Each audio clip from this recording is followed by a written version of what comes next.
ആള് കൊച്ചുകുട്ടനായതുകൊണ്ട് യമുനയുടെ അച്ഛൻ ചോദിക്കുന്നതല്ലേ നല്ലത്. താഴങ്ങഞ്ഞി അവൻ ചോദിച്ചാൽ ആര് തരും?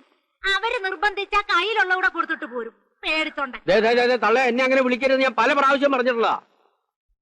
അല്ല, മനോഹരൻ അറിയാമോ? മോഹൻ. ആ, മോഹൻ. ഞാൻ പട്ടാളത്തിലായിരുന്നപ്പോ രാജസ്ഥാനിൽ ഒരു കുറ്റിക്കാട്ടിലകപ്പെട്ടു. രാജസ്ഥാനി കുറ്റിക്കാടോ? 5 പാകിസ്ഥാനികളാ എന്നെ ആക്രമിക്കാൻ വന്നത്. ഞാൻ വിടുവോ? ഒറ്റ ചാട്ടമാണ് അവരുടെ മുമ്പിലേക്ക്. 2 കക്ഷത്തിലും സ്റ്റെൻ ഗണ്ണുമായി. കക്ഷത്തിലല്ല, കയ്യില്. തോക്കല്ല, ചട്ടകം. എവിടെയോ പട്ടാളക്കാർക്ക് അരിവെക്കാൻ നിന്നിട്ട് മേജറാന്നും പറഞ്ഞ് എന്റെ മോളെയും കെട്ടി. ദേ തള്ളേ, നിങ്ങളുടെ പൂർവ്വകാല ചരിത്രം എന്നെ കൊണ്ട് പറയിക്കരുത്. മോഹൻ അറിയാമോ? ബ്രിഗേഡിയർ ചെമ്പകരാമപിള്ളയുടെ മൂത്ത മോളെ എനിക്ക് ആലോചിച്ച് വന്നതാ. പക്ഷെ അബദ്ധം പറ്റിപ്പോയി എന്ന് പറഞ്ഞാൽ മതിയല്ലോ. നമ്മുടെ യോഗം ഈ തള്ളയുടെ മോന്തേ കണ്ടുകൊണ്ട് കഴിയാനാ. ഞാനൊന്ന് ചോദിക്കട്ടെ, നിങ്ങളുടെ ഭർത്താവിന്റെ പേര് ആലോചിക്കാതെ പറയാമോ? ആലോചിച്ച് നാട്ടിക്കൊള്ളാവുന്നവന്റെ പേര് പറയരുത്.